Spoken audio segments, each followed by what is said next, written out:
said he preferred the exit, he stirred up a hornet's nest. I have come to the conclusion that the European Union is incapable of meaningful reform. There were no tears in Downing Street. Let's be honest, everybody knows that your position is changing week by week, and now you've got the cheek. Increasing numbers of people in the Labour Party at the conference this week are talking about a second referendum. So no second referendum. Crystal clear. Second referendum. Has anybody heard that? Crystal clear. No second referendum. Excellent. Is it a clever plan? Does it really stick to the red lines that Theresa May set out? I'm amazed Andrea's saying this. I mean, it clearly doesn't stick to the red lines. It isn't Brexit. And Leave supporters who are supporting Leave Means Leave are incandescent with rage. We need to get on with it. The government needs to get a grip and accelerate the process. Please welcome to the stage John Longworth and Richard Tice.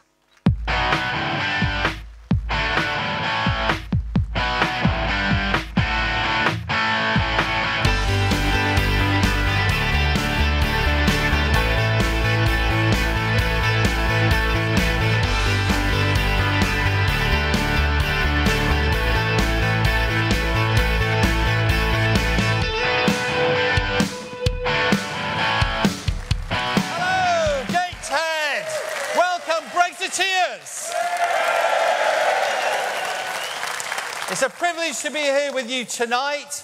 I'm so pleased to be here. It's only a few weeks ago I was actually in Tynemouth and Whitley Bay having a nice long weekend. It's a great part of the world, hidden gem of the northeast Gateshead.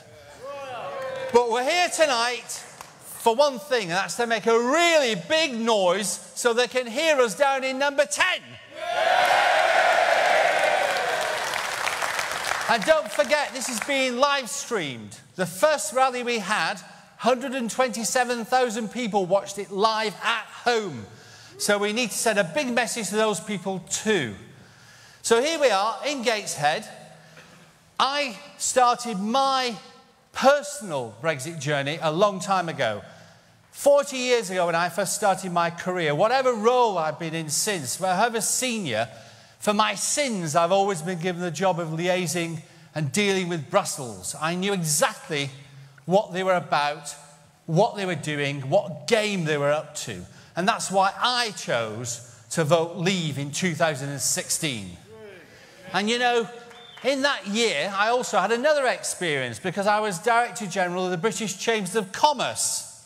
And I was so appalled at the lies and the deceits of Project Fear that I decided to speak out at our national conference. And that my organisation got such a lot of pressure from number 10 Downing Street, who went absolutely mad, that actually I decided to resign because they wanted to shut me up and I wanted to speak out and campaign to leave the EU. And that's what I did in 2016. I resigned to speak out.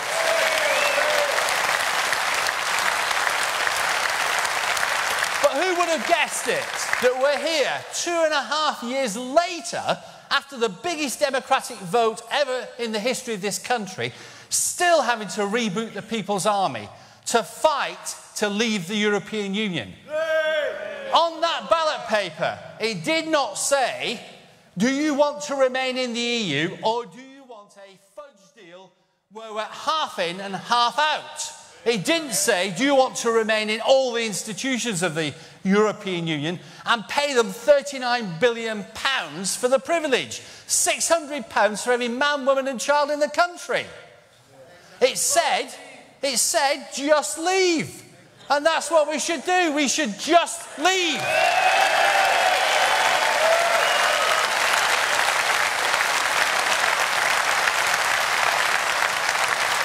Anyway, I can tell you I'm proud to be here with you tonight. I'm proud to be British and I'm proud to be the chairman of Leave Means Leave. And we want to send a message to Theresa May that leave really does mean leave.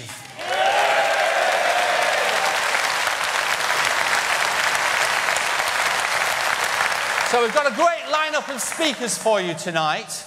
But before we meet the speakers, I want you to meet our Vice Chairman and the founder of Leave Means Leave, ladies and gentlemen, Mr. Richard Tice.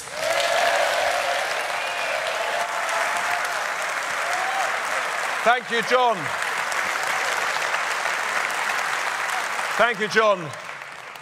We know why we're here, ladies and gentlemen, because we are so appalled, distressed, furious at the way this government has negotiated the process of leaving.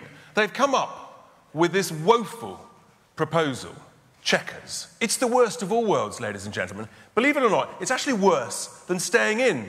So we need to do one thing with Chequers. We need to chuck Chequers. And then, if Chequers wasn't bad enough, ladies and gentlemen, just this week, the Prime Minister's come up with the next genius idea. I tell you what, let's extend the transition period that we don't even need in the first place. She now wants to extend it by a few months. What she actually means is at least a year. And every year that it would be extended, it's another £20 billion. 20 billion pounds. And she says it as though it's a round of drinks. When I founded Leave Means Leave straight after the referendum, I naively thought we might be needed for 6 months or so to help support the government. Little did I realise, here we are, 2 and a bit years later, and we've had to relaunch the campaign to leave. We've had rallies up and down the country. We've had huge support. And yes, good news, the battle bus is back. And you can imagine, ladies and gentlemen, the fun we had deciding what to put on the side of the bus.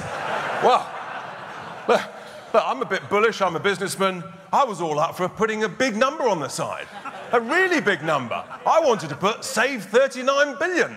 I may need to rethink that. We may need to now put save 59 billion. Unbelievable. Anyway, believe it or not, the team outvoted me. And yes, I believe in democracy. The thing is, ladies and gentlemen, don't let anybody tell you that we can't do anything about this. We can. There's still time for all of us and our friends, our family, fellow leavers to make a difference. We can write to our MPs. We can go to their constituency surgeries. And we can say to them, chuck Chequers, and we believe in Britain. We have the confidence to know that we are a great nation. And we can, of course, stand up as a great nation and trade with the rest of the world. We all know in business, no deal is better than a bad deal. And we've got another simple slogan. No deal, no problem.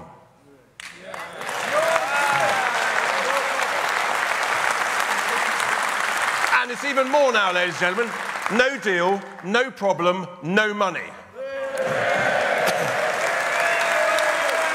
So, we have got some great speakers. The first speaker is a Labour MP from Vauxhall since the late 1980s. She is one of the most passionate Brexiteers. She's also one of the bravest MPs in the House of Commons. For being a Brexiteer, she has suffered abuse, vilification, attempts to deselect her, all sorts of manner of things. She's just standing up for what she believes in and what she knows is right. It's a huge pleasure to have her with us here tonight. And before we welcome her to the stage, let's just look at a few clips of her in action. In his final sentence, where he said that we should be staying in the customs union and we should be staying in the single market, what he really was saying, we should be staying in the EU. You may think I'm talking absolute nonsense. There's 17.5 million people out there who don't think I'm thinking. Actually, anyone who votes against this principle of the second reading is really betraying the will of the British people. Please welcome to the stage, Kate Hoey, MP.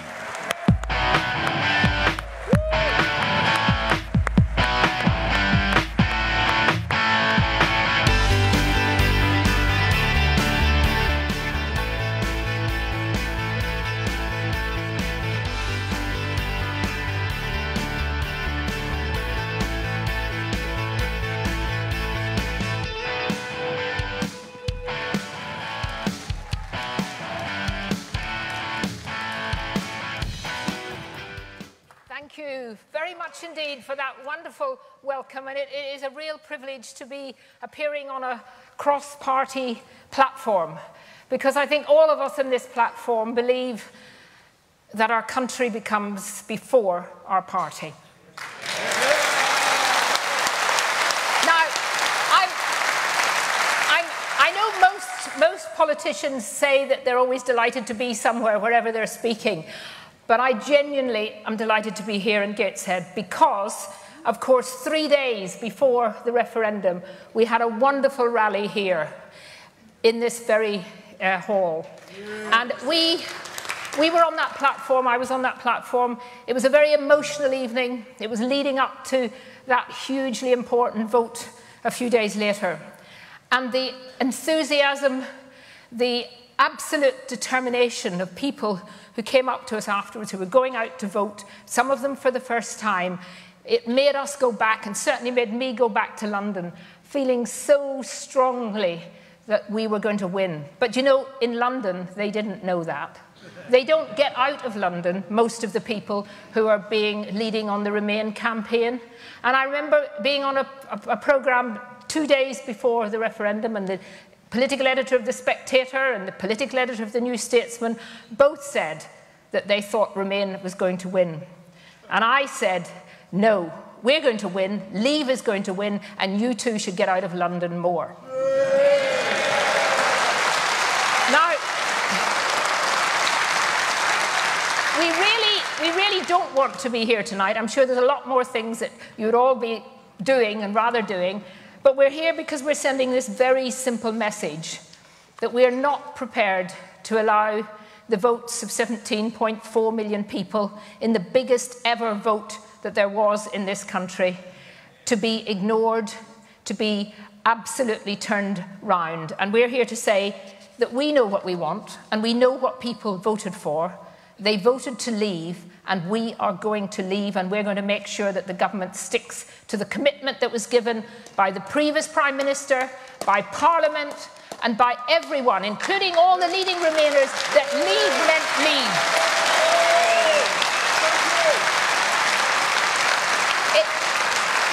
It actually makes me very angry that people who were passionate, determined, knew exactly what they were voting for, are now being told by the patronising voices of usually the establishment somewhere that they didn't really know what they were voting for, that they were actually quite stupid, that they weren't enlightened, and indeed that they were racist. That is such a shocking indictment of the kind of people who were leading the Remain campaign and still are. And it's those very same people who are calling now for the loser's vote, for the people's vote, the second referendum. That's what they're calling for. Now, within the Labour Party, and I here speak as a Labour MP, and I have to say that I did say to the local Member of Parliament for Gateshead, Ian Mearns, that I was coming. I always have to tell him, and he did very clearly say, I don't know how he actually voted in the referendum, but he did say that he did not support a second referendum. So I'm passing that on to you as a people of Gateshead. Whatever. He also did say that I should say that we should be very careful to remember that we're in Gateshead and not looking out the window at the little village called Newcastle just over the river. But now the Labour Party manifesto, and I'm very proud to be a Labour MP and have been for 29 years, but our manifesto at the last election was very clear that we would honour the referendum result, leave the single market, leave the customs union. But we've allowed a bunch of Remain MPs to try and slow the process down in Parliament, to do what they can to stop us leaving. And as I've said many times, people say, don't you feel a bit lonely? Because there aren't many of you in Parliament, although we know that there are millions of Labour supporters out there who support leaving. And I say, no, I'm not, because I've got my colleagues, people like Graham Stringer, Kelvin Hopkins, Frank Field, John Mann, and we are a little group who really do our best to try and get the Labour Party to stick to what it promised. But also I look back And I feel proud that I'm following in the footsteps of those people who many of you will know and remember very well. People like Peter Shore, Tony Benn, Hugh Gateskill, and of course Barbara Castle, who, if she was here today, would be on this platform telling us that we had to get a proper leave vote. Because they understood then, way back, even when we first joined, and remember, we weren't asked, did we want to join? We were joined, and then we were asked 2 years later, did we want to stay? She warned then that this was a project that was going to lead to a single currency, was going to lead to all kinds of things, an army and a federal Europe. All of the things she has said have come true. And we have allowed, right throughout that, for treaty after treaty after treaty to go through Parliament and be voted through Parliament, sometimes not even with a vote, and yet the people have never, ever been asked. We look at the original vote to join the accession treaty, then we had the Single Market Act, then we had Maastricht, then we had Amsterdam, then we had Nice, then we had Lisbon. And those very same people who allowed that to happen are now saying that Parliament, it's dreadful. How could we possibly not allow Parliament to have the final say on everything when actually they've allowed year after year after year for the EU to take more and more democracy away from our country? But of course, the European Union thought, of course, that we would go for a second referendum, because that's what has happened in the past. We know every time there was a country that had a referendum, the Republic of Ireland had a referendum, it said no to the treaty, and after a few months they were asked to vote again. And I genuinely think that the European Union Commission, shocked as they were by our vote 2 years ago, thought that after a little while, a little bit of buttering up, a few more drinks in Brussels or whatever, that we would turn around and have another referendum. But you know, we're British, and we are not... We are not going to allow the bullies in Brussels to make us have another referendum. We're not going to allow the bullies in this country who are trying to get us to have a second referendum for that to happen. Now, I think the Prime Minister from the beginning was far, far too trusting on what the EU were going to do. She should have known, as all of us here know, that you cannot negotiate with the EU. The EU do not have the negotiation in terms of goodwill and decency. And even at the very beginning, when our negotiators proposed ways of engaging with the EU, Brussels blocked it, they ridiculed it, and they constantly briefed against it, supported, of course, by a media in this country that sometimes you wonder whose side they're actually on.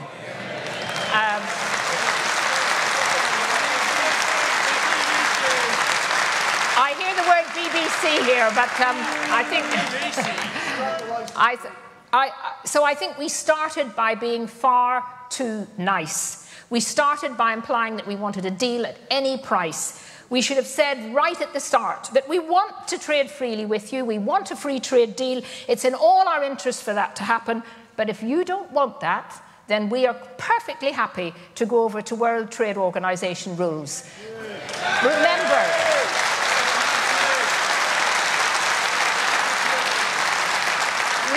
that the rest of the world deals very happily on World Trade Organization rules. And, you know, the idea that somehow this would be crashing out, these metaphors and words that the media come up with, this would not be crashing out. This would just be a different type of deal. And it would be a deal that long-term, I think, would actually be in our interests more than what is certainly being proposed under Chequers.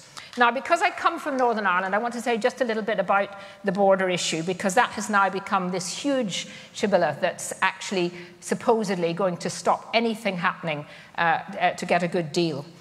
The first thing we need to say and remind people is that Northern Ireland is part of the United Kingdom.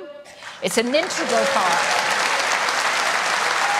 And we can never allow any part of whatever arrangements come out of us leaving to have Northern Ireland treated any differently from the rest of the UK.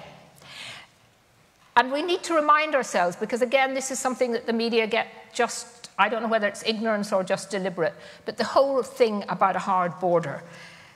The only reason there's ever been a hard border with lots of structures and cameras and police and so on was when the IRA were trying to bomb people in Northern Ireland, bringing over ammunition, bringing over weapons, and trying to blow up our British soldiers and our police officers. And of course then there had to be light security installations. But the idea that somehow the Belfast Agreement, which hardly mentions the border, the Good Friday Belfast Agreement, that somehow now is something that is on such a plinth that we have to, do everything to ensure that there isn't going to be a border. Well, of course we don't want to have a border, and there's absolutely no need to have a border there. But the Prime Minister does not seem to want to listen, and neither does the EU, and neither does the Irish government. And I think our message is very clear. I think, I've said it before, but I think the reason the Irish government are playing this is because they're being very nice to the EU. I think probably either the Taoiseach Varadkar or Coveney, the foreign minister, want to be one of those very well-paid EU commissioners. And you have to say the right things if you want to be an EU commissioner. But I do think that there's a border there already. They have different excise duties. They have different VAT rates. They have different currency. All of these things are handled quite well by people cooperating. And that's what we have to get. And we have to say very clearly, we're not going to build a hard border. We're not going to build a border. The EU have said they're not going to build a border. The Irish government has said they're not going to build a border. So who's going to build this border? So our Prime Minister should simply say to the EU and to the Irish government, you go ahead, you build a border. We have no intention of building a border between Northern Ireland and the Republic. Now, I do think that some of the leaders of the People's Vote are actually not particularly nice people. Now, that's not to say that millions of people who voted Remain in all decency are not perfectly nice people, but some of the leaders of the Remain campaign, and let's not forget too that a lot of people who voted Remain are now just saying, get on with it. We've accepted the referendum result, we want to get on with it. But the people who are leading the People's Vote, and it is some of the sort of same people who we all know well, the Tony Blairs, the Michael Heseltines, the Mandelsons, Peter Watt, he was up here this area, wasn't he? And then, of course, Nick Clegg. And you will have seen today, of course, that Nick Clegg has got himself a brilliant new job in America, running Facebook. Well, I'm not on Facebook, and I certainly won't be going on Facebook now.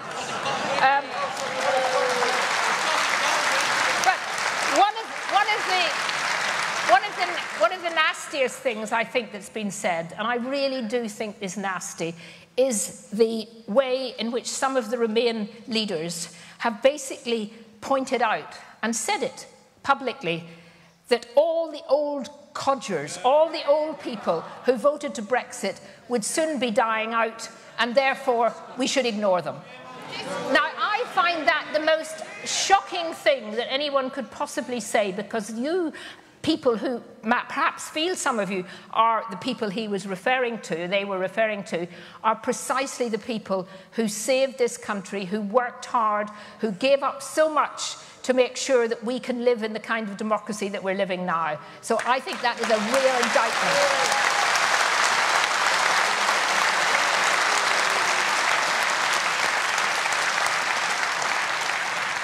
I do think, for me, the whole question of leaving is not about the economy or about economics. It's actually about democracy.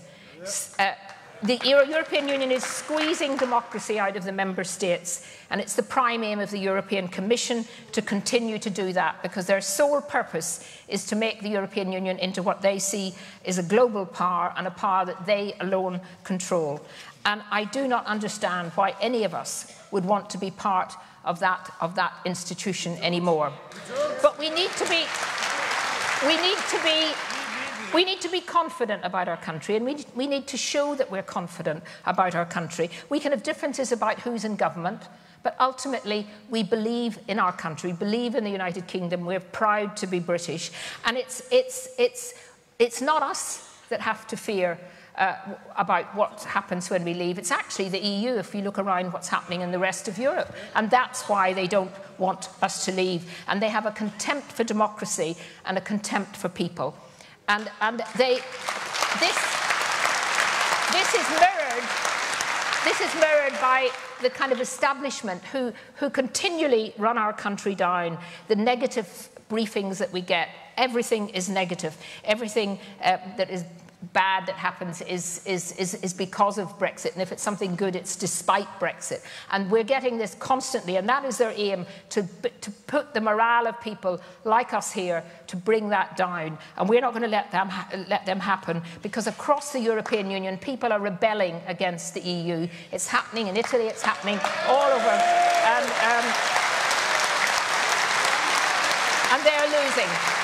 So we need to be building a new kind of democracy that opponents of the referendum said it wasn't really valid because the referendum was passed by Parliament. And yet, during my nearly 30 years in Parliament, EU diktats have gone through week after week without any discussion, because we can't actually change them. And it's that kind of democracy that we have lost in our country. We may not agree with things that government do, but at least we can kick them out. We can't kick out the EU Commission. So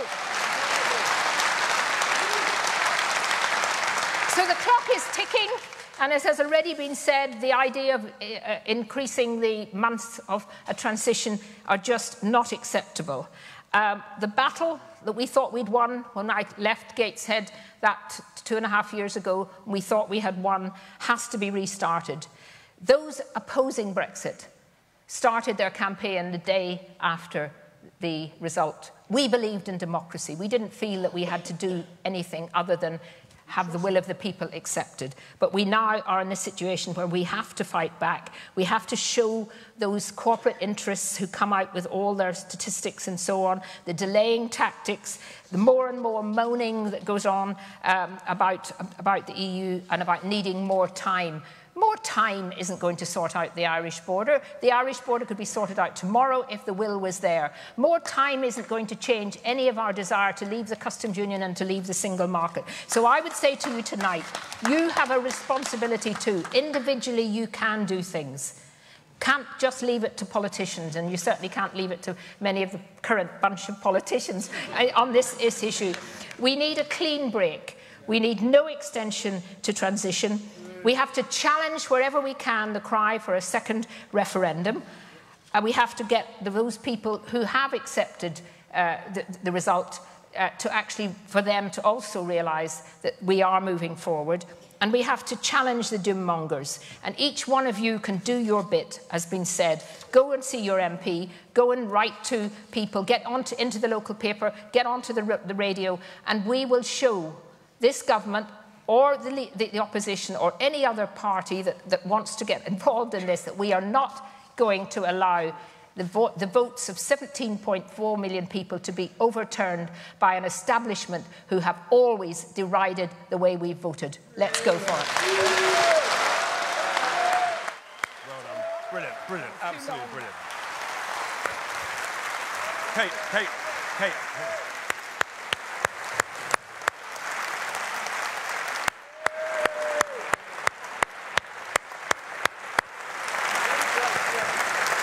Isn't she great, ladies and gentlemen? An MP of the highest integrity, with the strongest principles. If only there were about another 600 like her. Anyway, we are a cross-party group and indeed a group of no party. Our next speaker is the Conservative MP for Clwyd West since 2005. He's a former Secretary of State for Wales, and he was appointed Minister for Brexit after the referendum for the first year until the general election last year. And he was doing a good job. The truth be told, he was doing too good a job in the eyes of the Prime Minister. So she got rid of him. But he is a passionate Brexiteer, another person of strong principles. Before we welcome David Jones to the stage, let's just see a few clips of him in action. I think that the European Union has pretty cynically weaponised the issue of the Northern Ireland border. We were told prior to the referendum by the Treasury that if we voted to leave we would enter immediate recession. The IMF told us that the economy would contract by as much as 9.5%. Both were made to look extremely foolish. How concerned are you? Well, I'm extremely concerned because the country voted to leave the European Union, and leaving the European Union means no longer being part of the apparatus of the European Union, including Single Market Customs Union and European Court of Justice. We'll be obliged to inform the European Union that patience is not infinite, and that if they continue to refuse to discuss our future relationship, then we will assume that they're not serious about doing so, and we will consider other options. Please welcome to the stage, David Jones, MP.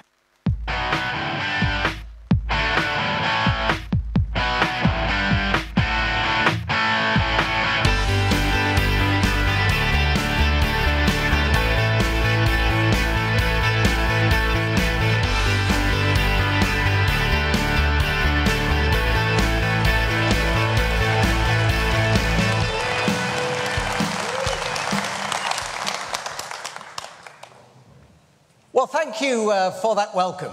And didn't I look grumpy in those videos? As Richard announced, I am a Welshman. I'm very proud to be Welsh. But let me tell you this too. I'm extremely proud to be here in the northeast of England this evening.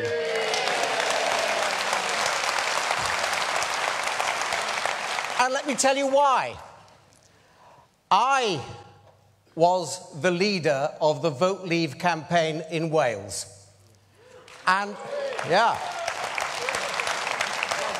And on the night of the 23rd of June 2016, I found myself in a leisure centre on Deeside waiting for the results to come through.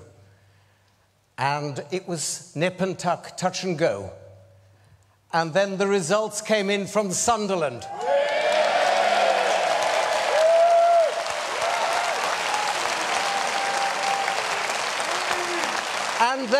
And then right across the northeast, we saw results saying that the people of this part of the country wanted to leave.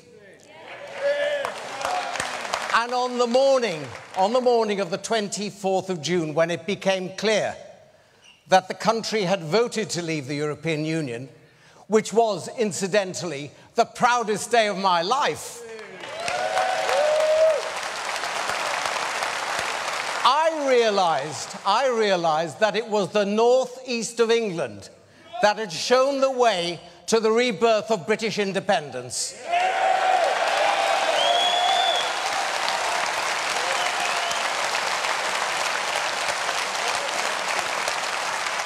So can I thank you all for what you've done for this country? And let me say this too. I want to tell you something about the campaign in Wales. We were told that Wales would never vote to leave the European Union. We were told that Wales was too poor and too stupid to vote to leave the European Union. We were told that Wales depended too much upon European money. And Wales voted to leave the European Union.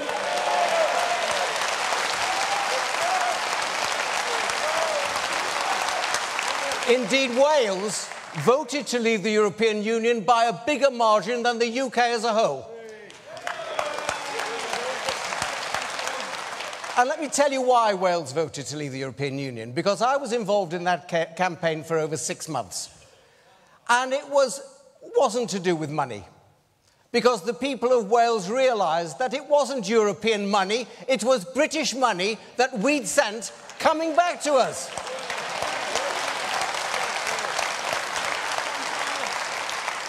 And it wasn't, as Kate said, something to do with xenophobia.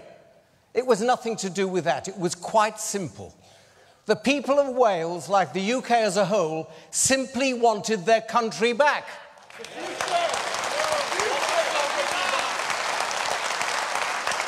And they realised that they were not living in a democracy, and Kate is entirely right. Every single piece of European law is initiated by the European Commission. The European Commission consists of men and women who have been appointed to those positions, not elected.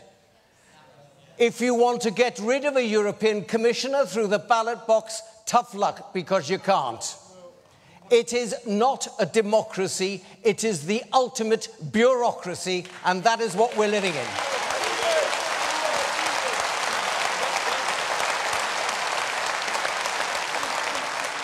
And the people of Wales decided quite properly they didn't want to have anything to do with that. They wanted their country back. They wanted to run their own affairs. They wanted politicians like me to represent them, and if we were no good, they wanted the right to kick us out, which they can't do with commissioners.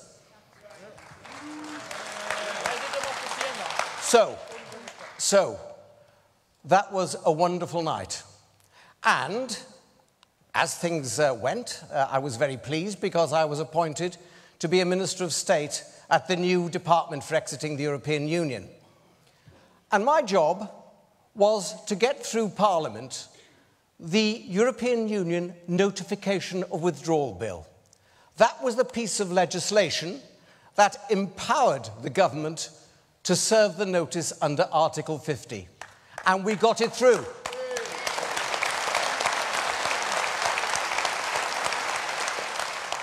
And we served that notice. And we served that notice, and it started the clock ticking, which means that under international law, on the 29th of March next year, this country will be independent once again.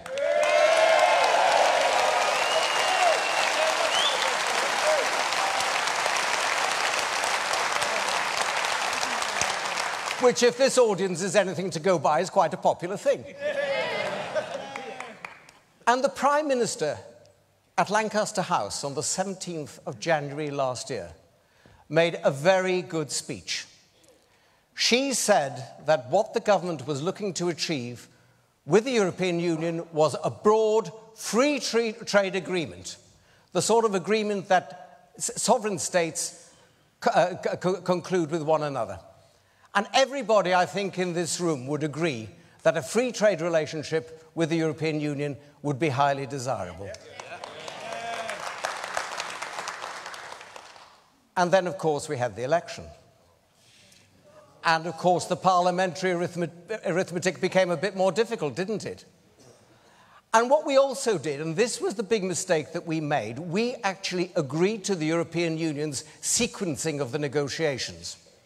We agreed that before we could go on to talk about the future relationship, we would have to come to terms on money, inevitably, on the issue of citizens' rights, reasonably, and also on the question of the Irish border. And what the European Union did, quite cynically, as I said in that grumpy video, was to weaponize the issue of the Irish border. And when you consider the appalling problems that have taken place in Ireland over the years, can you think of a more cynical thing to do? But that's what they did. And of course, since then, the government has tied itself up in knots, trying to overcome this issue of the Irish border, to have a free border, an open border. Well, the fact is that at the moment, there is a border in Ireland. There's a fiscal border, there's a VAT border, there's a regulatory border, quite apart from being a political border. But the point is, it's an invisible border. And there is no reason at all why there should not, post-Brexit, continue to be an invisible border in Ireland.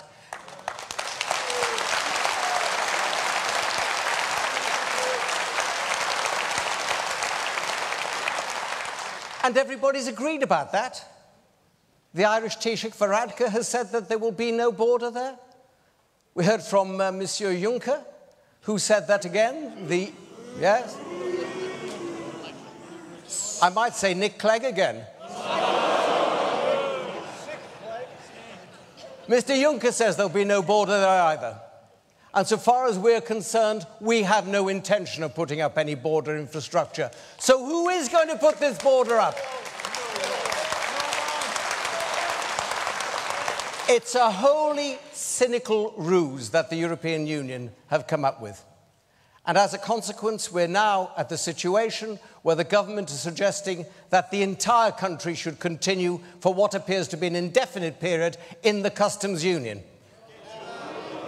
That we should be subject to EU regulations, which in turn means being subject to the jurisdiction of the European Court of Justice, which means that we will not be free and independent again. Now, ladies and gentlemen, consider this. The vote in 2016 was the biggest popular vote in the history of this country. 17.4 million people voted to leave the European Union. I don't need to remind you of that, you're well aware of it. But the people who do need reminding are the people up in Westminster. Kate and I accepted. Because they are now in this little bubble, talking about all sorts of little pieces of legislation, of how they can achieve this, how they can achieve that, how they can make sure that things are as frictionless as possible. Look, the fact is, people voted simply to leave the European Union.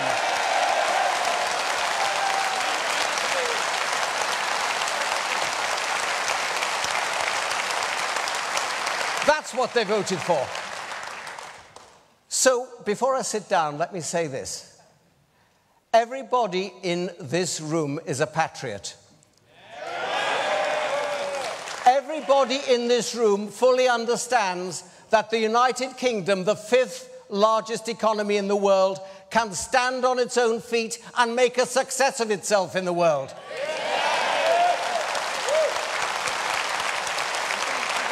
But you know, I think that some of your MPs need reminding of that. So if I ask one thing of you this evening, just one thing, is when you go home this evening, can you please go on your computers and send an email to your Member of Parliament and say that you demand that he or she does everything in their power to make sure that this country is free again, which means no longer being part of the European Union. Thank you very much. Brilliant, brilliant, brilliant. Sit next to Kate.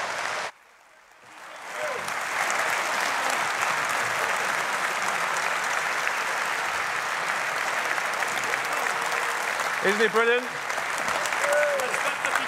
And to help you, ladies and gentlemen, on every seat there is a pamphlet which has the names and addresses of all the local MPs to help you write to them and to know where to go to their surgeries.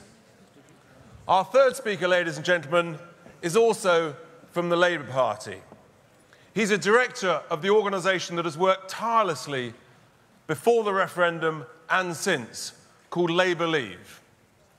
He's a councillor in Ashford in Kent, and as a Labour supporter, he understands that Brexit, a proper Brexit, will help the poorest, the most vulnerable in society, the best and the most. He's a committed Brexiteer. He's an absolutely fantastic speaker. Before we welcome Brendan Chiltern to the stage, let's just see him in action on the video.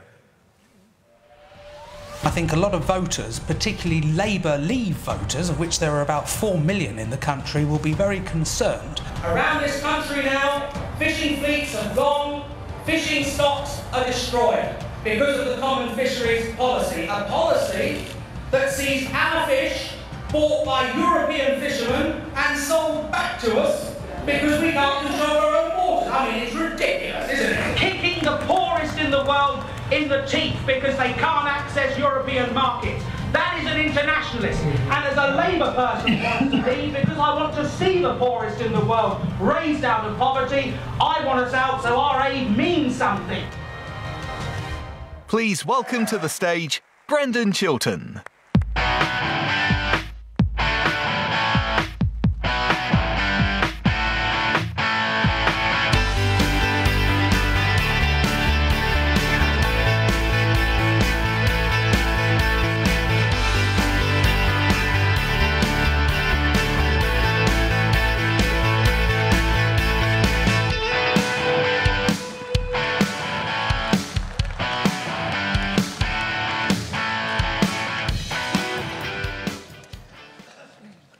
colleagues and friends. It's great to be back here in Gateshead, and can I begin by thanking the chairman and Leave Means Leave for organising this nationwide Save Brexit tour, because it's so necessary. And I'm delighted to be here in Gateshead, which voted 57% to leave the European Union. Well done, Gateshead. And I want to ask you, do you still want Brexit? Yes! Do you still believe in an independent Britain? Yes! And will you promise to support this cause till the bitter end, despite all they throw against us? Yes! Friends, we need to be careful, because our democracy is under threat like never before. A ghastly cartel of big business, big politics and big finance. The people's vote. That squalid band who are publicly and in full view thwarting our democracy for the first time in modern political history. They are using powerful finance to infiltrate our system, to deny the will of the people. Leaving the European Union is very simple. It means leaving the single market. It means leaving the customs union. It means ending the jurisdiction of the courts, and it means leaving the political institutions. We, the people, have spoken. We're not asking Westminster to implement it. We are demanding they implement it.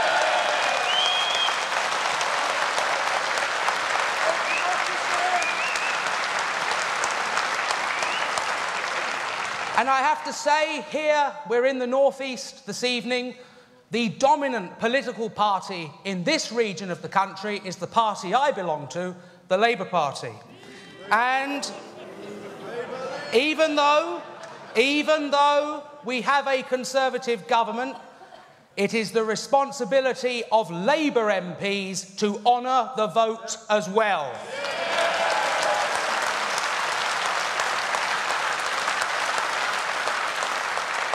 The People's Vote campaign, let's call them what they are, the second referendum campaign. That's what they are, the losers in our democracy. They are trying, with their big money, to infiltrate our party, to try and get our policy changed. And I say to any Labour members in this hall, in this city and in this region, reject them, chase them out. They have no part in our movement and in our democracy.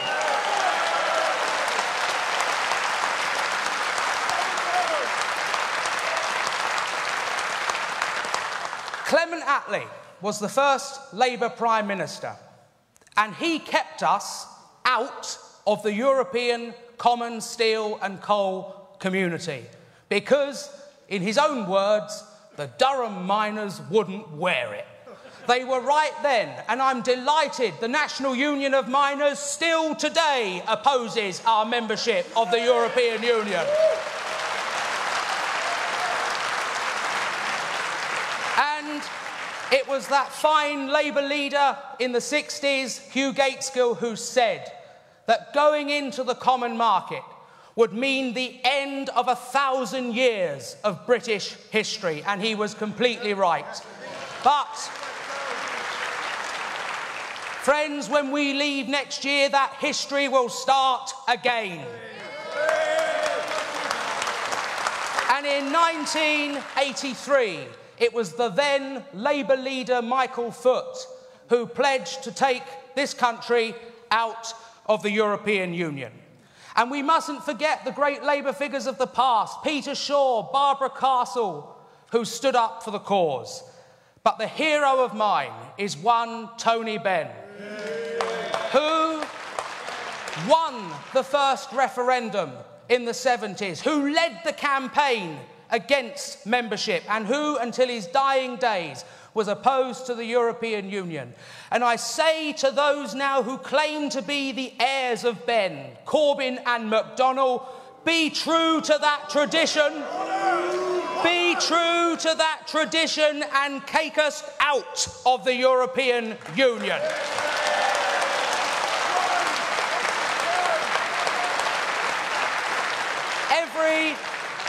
Every single vote that Jeremy Corbyn and John McDonnell made in the Commons right up until June 2016 was against the common market, the European Union and the economic community. Come back to the fold. Come back and be with us. We're the progressives. We're the opportunists. We believe in this country. We don't bow down to Brussels, because you cannot build Jerusalem in Brussels. You can only build it here in England's green and pleasant land.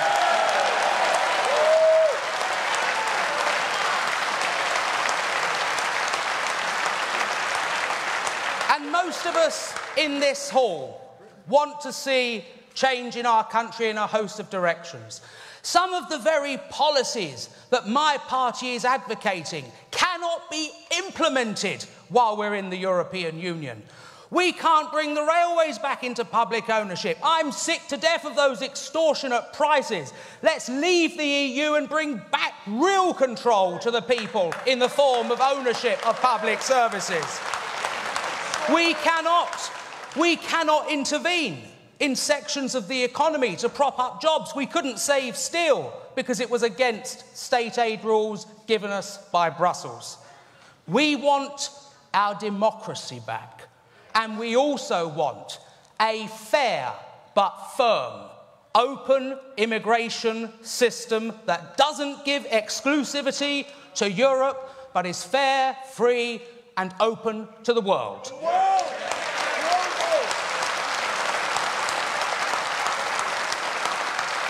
And all of us in this hall have a special duty to the young people in this country who are being sold a myth that if we leave, they won't be able to travel, they won't be able to study, they won't be able to go abroad without roaming charges, which I'm sure is on your top priority list, as it is mine.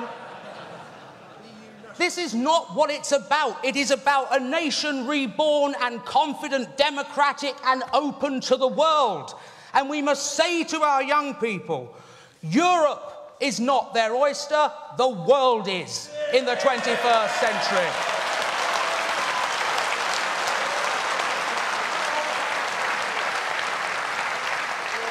And I want to thank all of you who have campaigned. I know I recognise faces in the audience tonight who campaigned in the streets in the referendum, on street stalls, public meetings, canvassing, talking to friends and neighbours. Their campaign was funded, organised and battled away by the elites, the big business. Ours was a campaign of the people. We won then, and if they make us do it, we'll win again.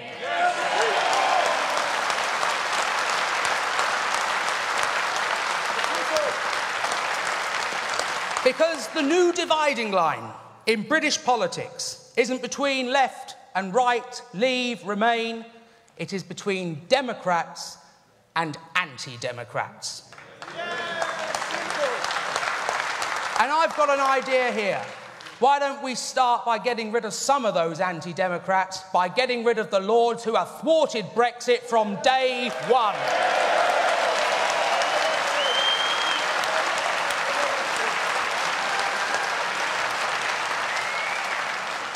We are the change makers. We took on everything they threw against us. The corporates, the banks, the elites, the press, everyone. They haven't accepted it.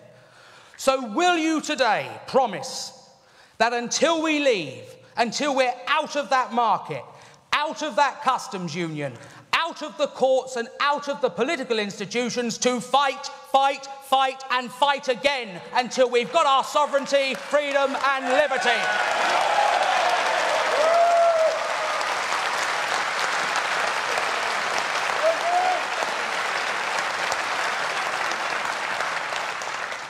Ours is a campaign steeped in the radical traditions of this country, challenging the powerful and those who have the vested interest. We are the internationalists. We are the Democrats.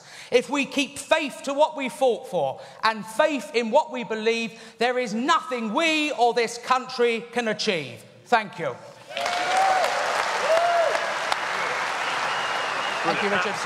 Thank you. Leave a gap for Isabel, so go to the one with the... I've got to give Kate her pen. Next one. Isn't he fantastic? We need him in the House of Commons because he just tells it as it is. Our final speaker, ladies and gentlemen, needs little introduction. But it's worth taking a little bit of time to remind ourselves what he has achieved. He's battled for this cause for about 25 years. He's possibly the original Brexiteer. Without question, he has changed the course of British political history for the better. He will go down as one of the most influential political figures in this country since the Second World War. And he is a man of incredible courage. He has faced abuse, vilification, and threats to his family from the establishment, from the anti-democrats that Brendan referred to, and he has dealt with it all, and he's pushed on. He's even survived a plane crash that would have killed most of us. And talk about style. He dragged himself out. He wiped away the blood from his eyes. He dusted himself down. He reached into his pocket and he pulled out a cigarette and lit a fag.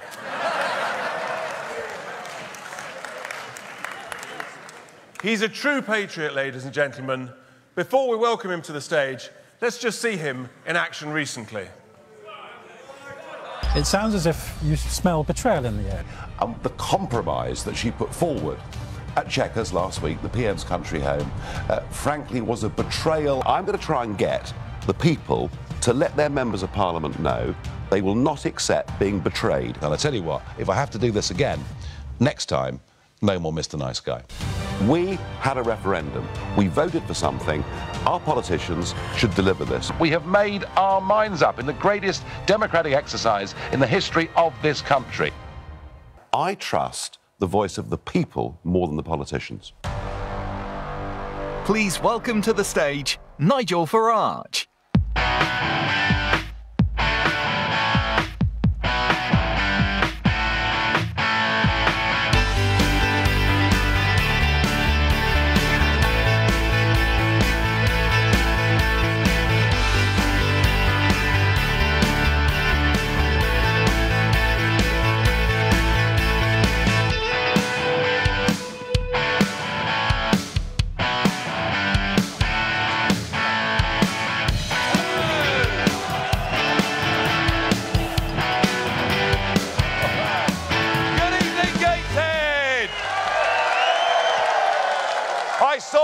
Union Jacks as I was walking to the stage, and I thought, it's like the last night of the proms, but so far, I've not seen you waving that flag, so come on!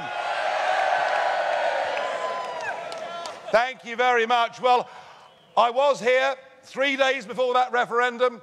Kate was on the stage as well, and I have to say they were very nervous days because up against us, we had the massed ranks of the establishment.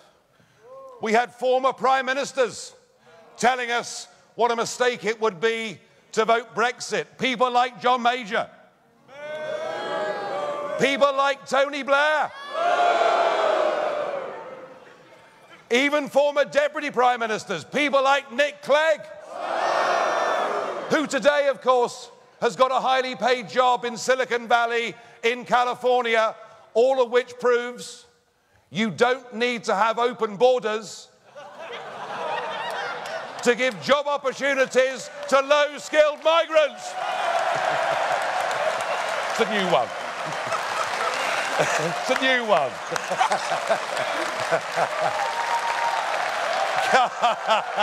Well, the hell with him. I hope he hates that. But it was Clegg in 2014 who I was debating against in the European election run-up when I said one of the reasons I wanted to leave the European Union is because not only was it expansionist, not only was it developing its own foreign policy, but that it wanted to build its own European army.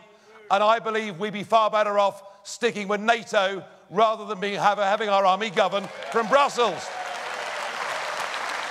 And Clegg said I was a dangerous fantasist for even pretending that a European army was in prospect, when now, of course, we know that it is. And folks, when they tell us that we won the referendum by not telling the truth, the older, wiser ones among you will know we have faced 50 years of lies over this.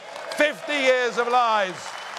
Of being told it was just a common market and not to worry our little heads. Well, we battled on through those weeks, and it wasn't just British politicians, of course. They came from all over the world. The experts, the International Monetary Fund, the OECD, they even sent across President Obama, if you remember, to tell us we'd be at the back of the queue. And I've got to tell you that when 10 o'clock came on that evening of the 23rd of June, it was the end of a long campaign. In fact, for me, it was the end of a 25-year campaign. And I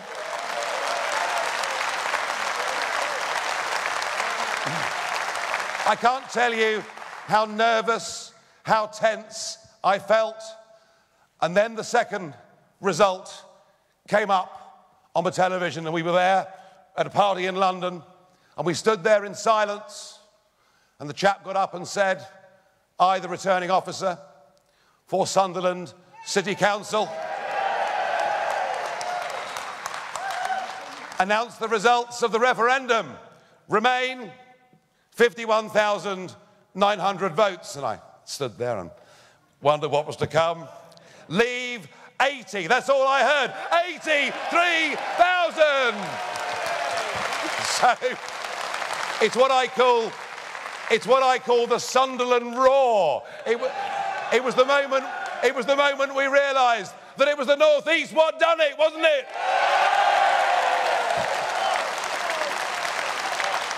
Well, it was a very happy, joyous day. And let me tell you this. Whatever short-term difficulties we're going through, and boy, we are, some real difficulties with our Prime Minister, some real difficulties with a massive shift of position of the Labour Party, some real difficulties with, once again, they brought back Project Fear, haven't they? They're telling us we'll lose jobs. They're telling us that Nissan will close down their plant. They're telling us that if Brexit happens, plagues of black locusts will descend across our land. But what I do know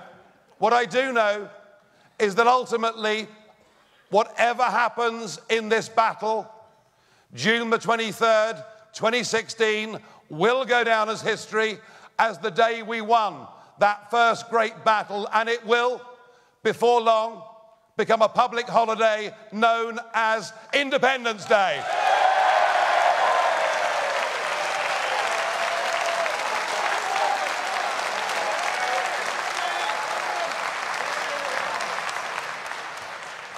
You can keep waving them, you know. I mean, don't be shy. Now, I've just come back from Brussels. I flew into Newcastle this morning from Brussels, where the Union Jack was not being waved by the British Prime Minister. I have to say, from the start of all of this, I do think the way that she's been treated by those Eurocrats just about sums up the kind of people we're dealing with.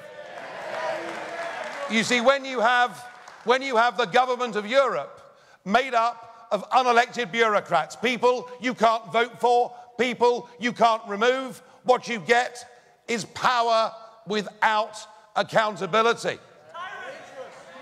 But the way they've treated Theresa May has been disgusting. I mean, did you see the dinner the other night?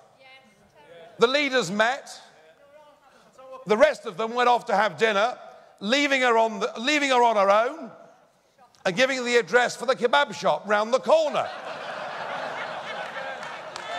I mean, I'm not a particular fan of Theresa May, but you know something? She is still our leader, and for her to be disrespected by that bunch of gangsters in Brussels is disgraceful.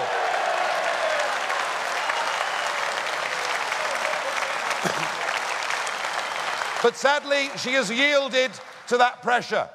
And the woman who stood up and said, Brexit means Brexit, now I'm sorry to say, what she really means is Brexit means Remain. Brexit in name only.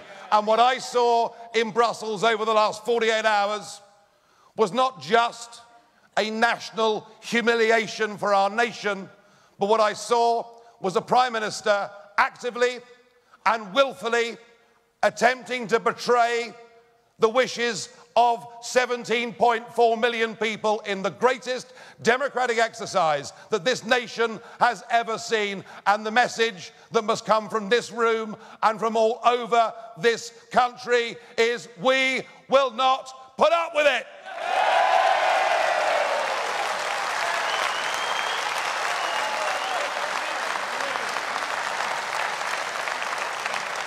But I'm afraid that it isn't just her, and it isn't just the leadership of the Conservative Party. I'm sorry to say that the Labour Party are doing much the same thing. I heard Sir Keir Starmer on the radio. Yeah, I know who. None of these people are very well known, are they? But he's actually rather important because he's, you know, the shadow Brexit secretary. But you're right. You know, we used to know who our politicians were, didn't we? We knew who they were on both sides of the House, because in the old days, they were real people. In the old days, they'd done proper jobs. Now they're a bunch of dull careerists in the main, at least that's what I find. But Labour's position now is that they too think we should stay part of a customs union. Now look, folks, whether it's Labour or Conservative, the fact is this: we the people were told in this referendum that it was our decision. And we were told in that leaflet that David Cameron delivered through every door in this land, do you remember? Yes. £9 million of your money was used to do it. Yes. And how I enjoyed myself posting it back through the door of number 10, Downing Street. But we were told we will respect the vote, we will implement your decision. And if that wasn't enough, we didn't just vote for Brexit once, we did it again in June 2017 in that general election, when both our major parties promised, and 85% of the electorate voted for parties saying, we will take you out of the European Union and its single market, all right? It couldn't be clearer.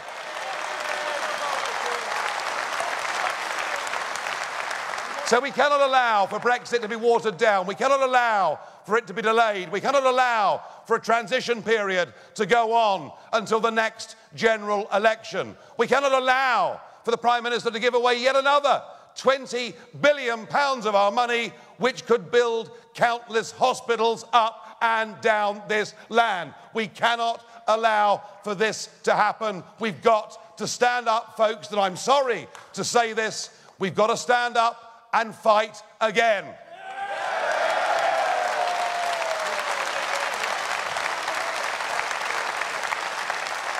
You see, in the cosy confines of London, of Westminster, within the M25, they think they can water down this Brexit. They think they can betray your vote, and they think they can get away with it. But nobody really has made them feel the heat. Now, if I've got one apology for you, it's this. Before the referendum, we had a pretty united campaign of people from across the political spectrum fighting to get back the sovereignty, self-determination, and, here's the big word, the independence of our country. But after we'd won, I guess in a way we all went back to our day jobs. We kind of trusted that the government would carry out the will of the people, and we've left a huge vacuum for the other side. That side has now been filled with George Soros's money. And if you can afford the train fare, you can go tomorrow if you want, down to London to the people's vote. What a bloody cheek. We had the people's vote and we won it.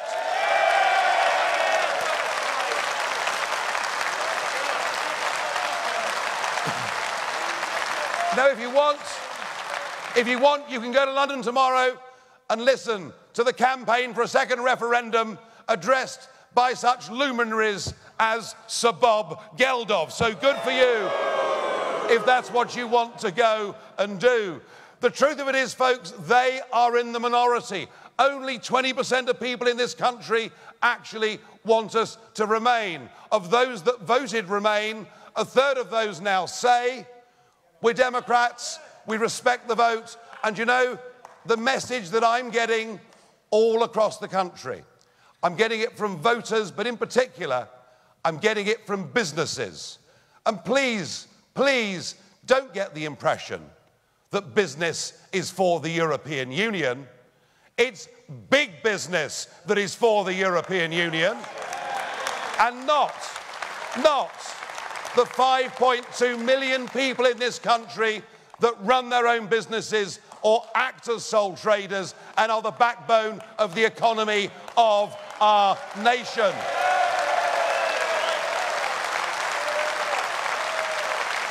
Now, the message is simple. The message is, can we please just get on with it? That is what our country wants. That is what our country wants. Now we need your help. We've reformed under this banner of Leave Means Leave.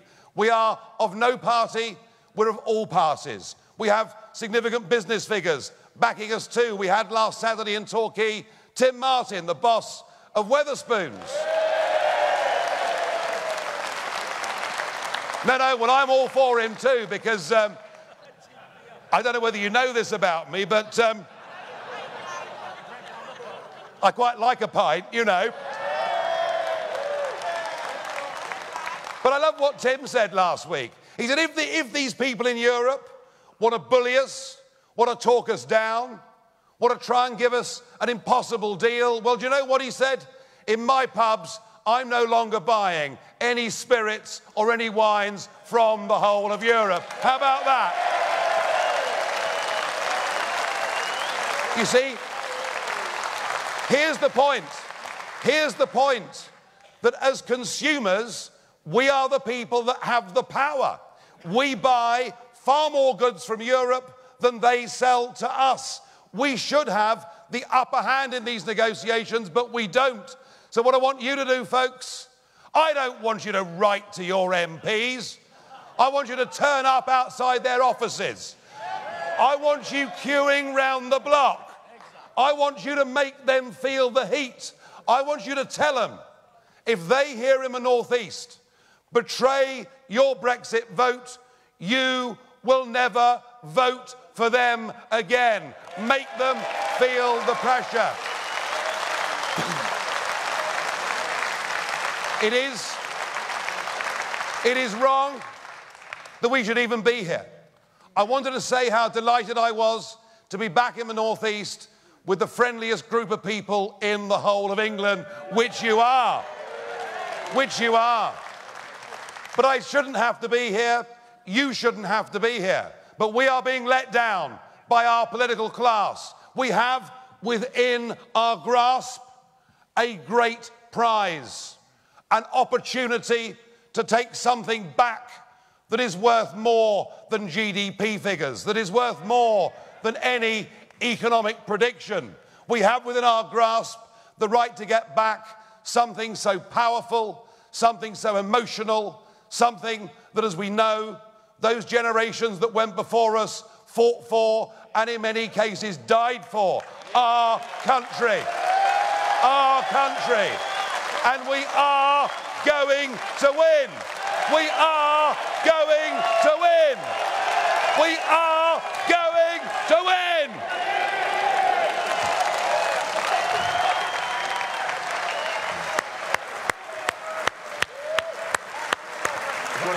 you want to go, just drop. Go there. Isn't he fantastic? I think it's fair to say, ladies and gentlemen, he hasn't lost his touch, has he? He's enjoying it. But we shouldn't have to be here. Now, before we finish, we're going to have a question and answer session. And to conduct that, we're going to ask the author and political commentator, Isabel Oakeshott, to come onto the stage to lead the Q&A.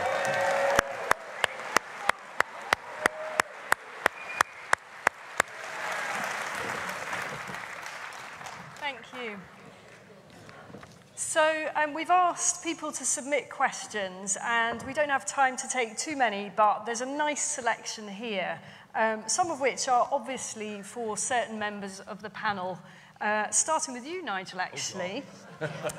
Got a question from Robert from North Shields, and actually it's something that kind of plays to what you were talking about just now in terms of, you know, we shouldn't have to be here. And after the referendum, you sort of stepped back from frontline politics. And the question from Robert is whether you regret that decision now, and what was your thinking behind it at that point? Well, I'd spent 25 years of my life building up a political party from nothing into winning the European elections of 2014, forcing David Cameron, before he had the total nervous breakdown that I think I was giving him,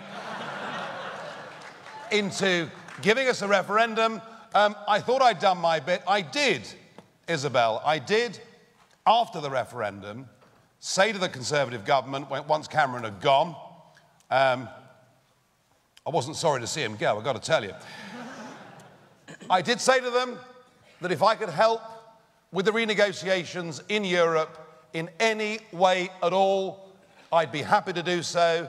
I wouldn't want a penny in payment for doing it. And they said I wasn't wanted.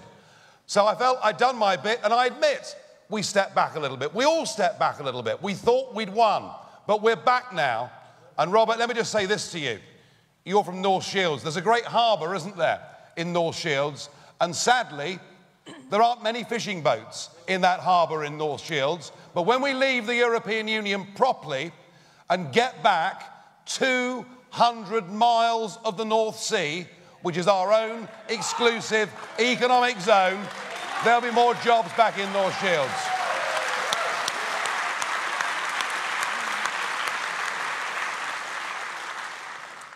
So the next question is from Linda, also from North Shields. And I think this is probably one for you, Kate, actually. We've talked a lot on the platform tonight about the Irish border issue. And Linda is wondering something that has actually occurred to me a little bit, which is why the Irish border question was never really mentioned during the referendum campaign. She's actually done a bit of research. She reckons that out of some 2,000 articles that she found of news coverage in the referendum, only 4 mentioned the Irish border. And I remember, I mean, as a commentator, so many events I went to, it never came up. Why do you think that is, Kate? Well, because anyone who really knew about what was happening in Northern Ireland, the Republic of Ireland, knew that there was free movement. A lot of smuggling goes on at different times because obviously excise duties are different, and that is all handled by cameras at a distance and by intelligence. And then when the border police, they actually call them customs officials, get any intelligence, they come and they can stop a lorry. So it's all is perfectly possible. And what happened, you see, and this is what's so depressing really, is that it was picked up very early on by the Irish government. Not the initial Taoiseach after we voted leave, the Taoiseach, Enda Kenny, was actually allowing his officials to have meetings with British officials talking about understanding that there were going to be these issues about certain things and trying to get some agreement. He then, when Varadkar came in, he stopped those meetings and he turned it into a political tool. And working with the EU then saw this, you know, let's face it, out of 27 countries, Ireland's a very small country in terms of the European Union. And in the overall extent of the trading that goes on, it's a very tiny amount. And yet it deliberately has been brought up to being this big issue. And what is just so horrifies me that Theresa May, supposedly Conservative and Unionist party, has spent her whole time listening more to Irish governments, nationalists in Northern Ireland and the EU than those people in Northern Ireland who are pro-union and who are very proud to be British, and that makes me very sad. Nigel. I'm one of the very few people that actually knows these characters. You know, I know Tusk, I know Barnier, I know Juncker, obviously. But, well, Juncker's quite fun. Not much use after lunch, but anyway. But Barnier, who are you? Yeah. Barnier, they've posed an Irish question to which, for them, no answer is acceptable. Nothing the British government says would, in the eyes of Barnier, solve the Irish question as he's posed it. Let me tell you why he's done it. And I know this guy well. The one thing they do not want the United Kingdom to do is to break free of the European Union's rule book. They don't want us to be able to make life easier for British businesses. They don't want us to become competitive. They don't want us to become successful. And that is why they've managed to get both the Tory and Labour parties trapped into this concept of us staying in a customs union. They are winning this battle of the renegotiation, and the reason is our leaders and our leading spokesmen in both our major parties don't believe in Brexit. Because if you believed in Brexit, you'd know it's the right thing to do.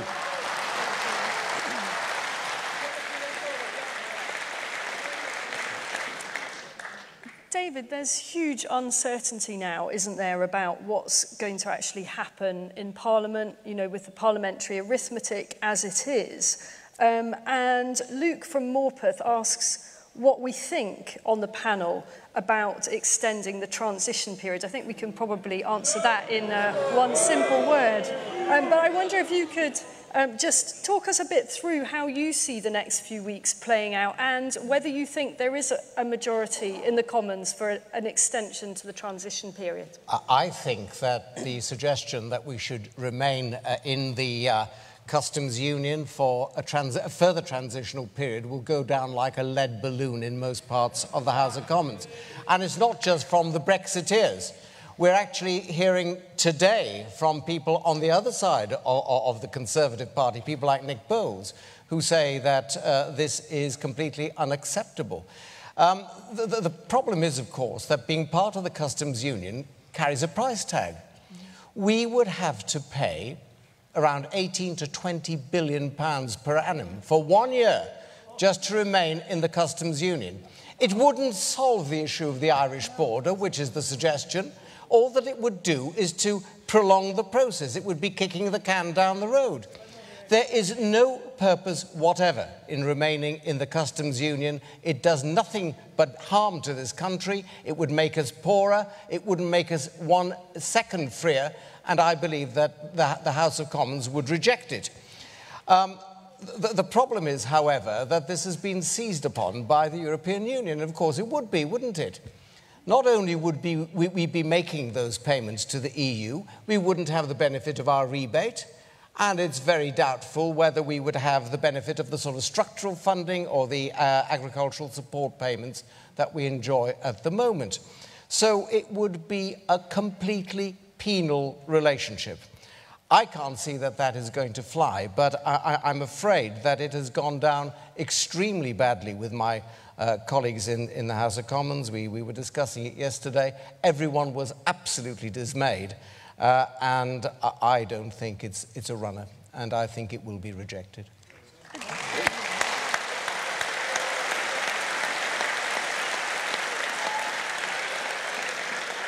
Can I just ask a question of my own, David, which was, what was it like for you going into the Brexit department in those early days? I mean, we read a lot at the time about the resistance amongst civil servants, even in that department, to actually leaving the EU.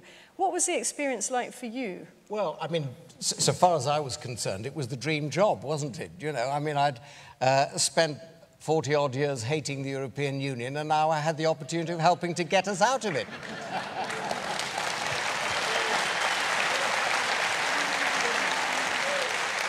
Look, let's be fair to the civil service. By and large, civil servants are very dedicated people. They will perform the functions that the government asks them to do. I think that the big problem is in the top echelons of the civil service. The trouble is, of course, that none of those people can remember a time when the United Kingdom was not part of the European Union. So the thought of leaving the EU is absolutely catastrophic.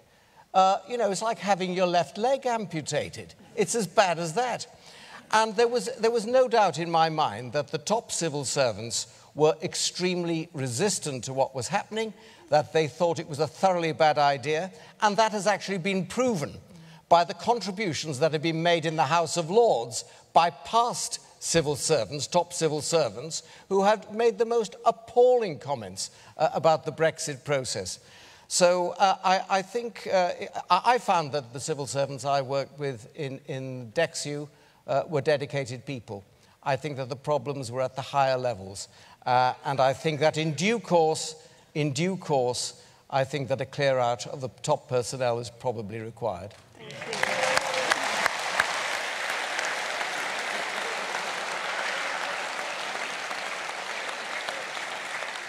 Brendan, you spoke really powerfully about the Labour greats that were Eurosceptic.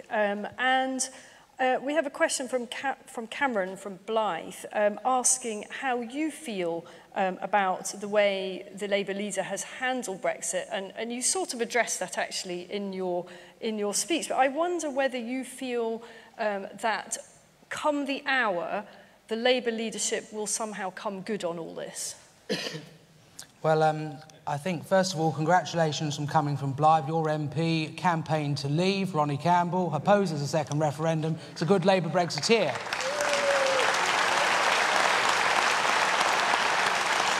I think Jeremy Corbyn will have to make a choice between whether or not he wants to implement his manifesto or stay in the European Union. The choice is as simple as that.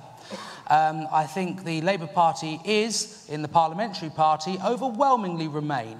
But 70% of our constituencies voted Leave, up to 5 million Labour voters voted Leave. And I think if he wants to keep those voters, he needs to become one of us.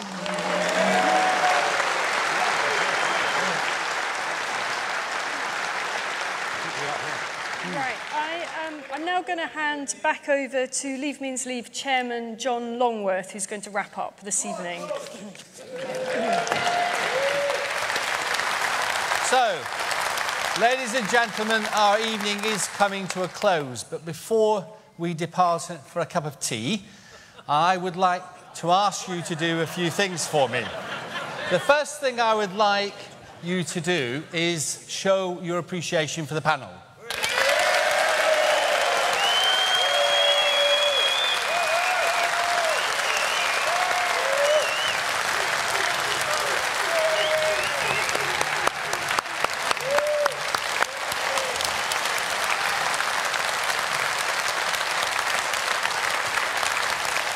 Now,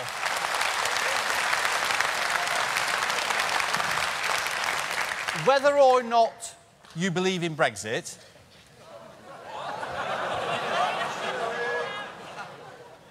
or you're just worried about the £600 for every man, woman and child in the country Theresa May has promised the EU in order to leave, this is not just about the European Union.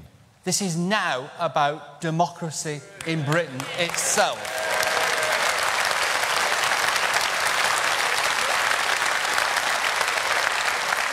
So the second thing I'm going to ask you to do again is to contact your MP. to go and see your MP and to sign up to support Leave Means Leave on our website.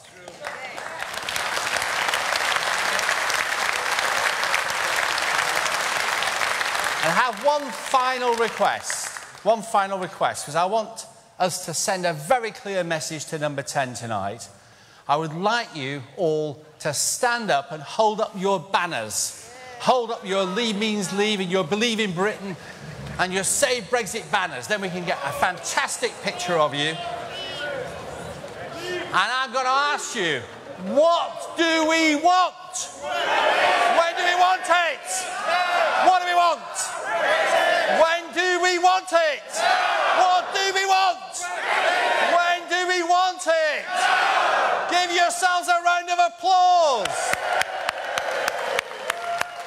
And have a safe journey home.